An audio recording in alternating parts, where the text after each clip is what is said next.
of it, so thank you guys. Thanks you.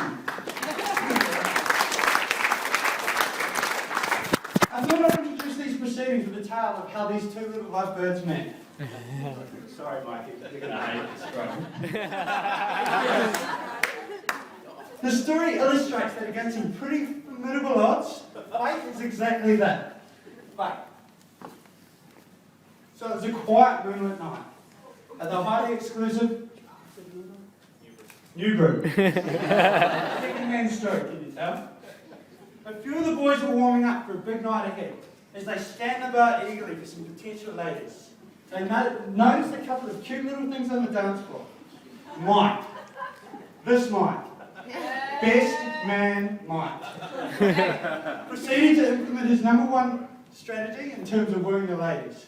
He marched confidently up to the dance floor, shaking those pasty little white hips of his.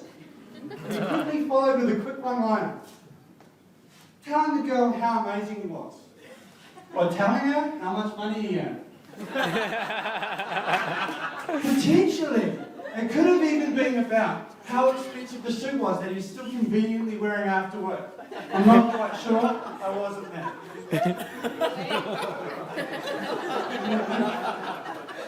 No, it's true. Gold, bro. Gold.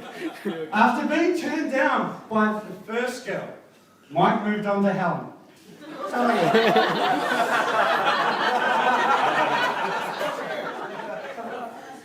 I'm going to call this formidable odd number one. Anyone that knows Mike knows that he's well versed in the lunch cutting strategies. As in, he'll usually try and convince a girl. I'm sorry, I should be getting Deedle back at the target, mate. But he's a better catch than any of the boys. And this often involves ludicrous stories.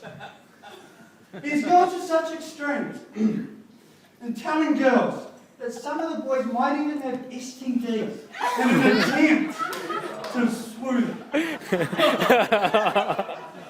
He's got it down to a fine art. He's currently rated the number 3 lunch cutter in all of New Zealand. This is a rank that has taken him to number 21 worldwide. But what is amazing about this tale, I'll leave Mike alone now, is Dan actually turned the tables on Mike. Dan, dig wire, you little beast. He slid eagerly onto that dance floor. The reflection of your hair, a subtle addition to the bright disco balls. And he did what Deedle does best. He hit the floor smiling and full of positivity. He was completely unaware of the life adventure that would follow.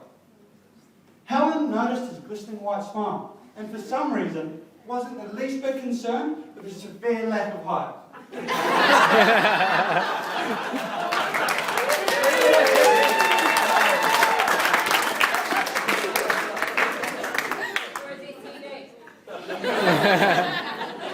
Deedle, he pranced across the dance floor with these sexy gyrating moves that only Deedle has been able to master.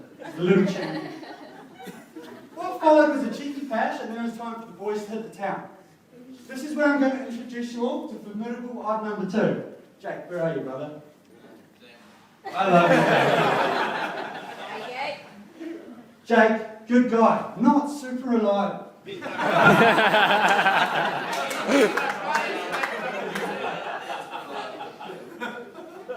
After what can only be described as a beggar in town, Jake had somehow managed to keep the number that Helen had given him to give to Deedle in his pocket.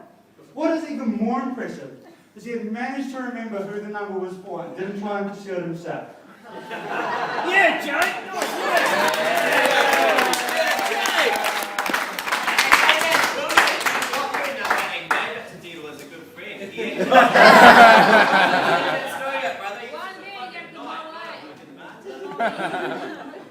Shh.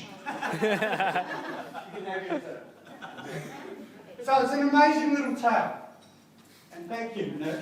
My next point was that I may or may not have taken some creative license in bringing it to you, but thank you. Okay, so for some housekeeping, do you guys know where the toilets are? Everyone? That way. I just got here. Over that way. There's house wines and beers available from the bar. So let's all get stuck into it and enjoy some drinks. But quickly, and I feel like I'm harping on now, I'd like to address the bride and groom separately. Helen. Helen Seiler. God damn. Really? Today is a day that will no doubt reflect on for the rest of your life. In Deedle, you have one of the most amazing people that I have ever met. Gorgeous. Thank you.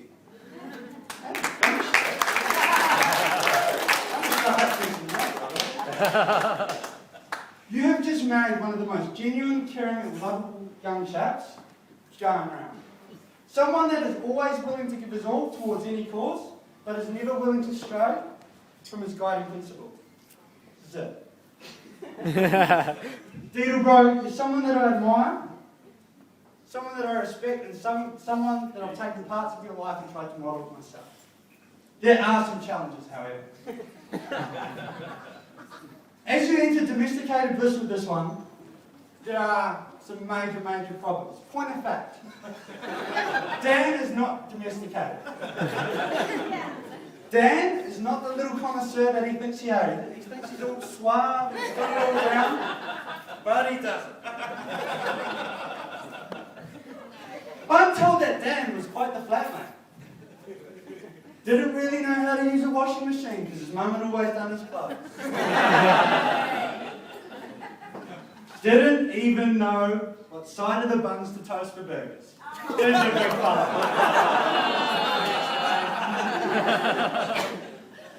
Big bad world's a scary place, isn't it, bro? I remember about 6 years ago, we were all on that party cruise. You remember that? Do you remember your wine selection?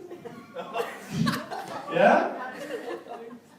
So Dan decided to order his favourite wine. His absolute favourite wine.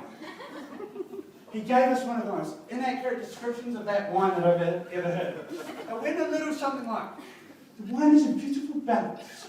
The solid body true to its character from the southern French region. The structure is somewhat fruity, but there are subtle oaky overtones.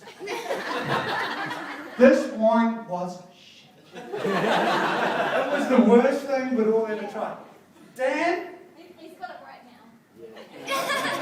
now. 6 years, bro, it'll help. Dan later confessed to never actually having tried that wine. But he was just trying to impress us, he told us. Dude, there are 4 of us at the table. Dudes.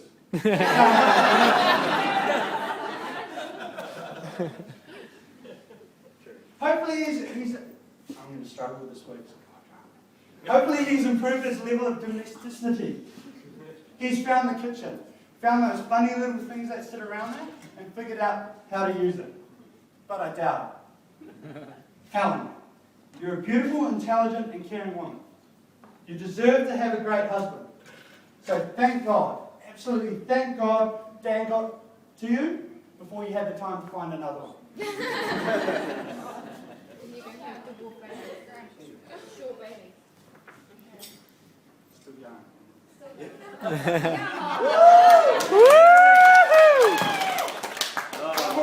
One more slide.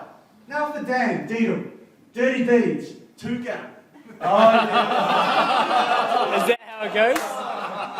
My man, you're quite the little sexy mofo today, aren't you? Brother, I'm absolutely proud to be here standing with you. Absolutely so proud. It's such a special day, thank you. I have no doubt you'll approach this marriage as you do everything. Heart on your sleeve and full of passion. Did anyone say babies? They're going to be short. Just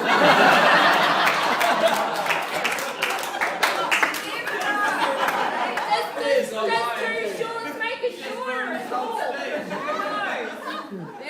We rehearsed that. Sorry, Mark. Dwarfs. I'll stop there. So please, a toast for the bride and groom if we may. May you get less sleep on your honeymoon than our man Scott Malcolm did after your crazy stag do. Alright guys, we've got an amazing dinner. It's a buffet, so we want to start from tables 1 through to 12. Thank you.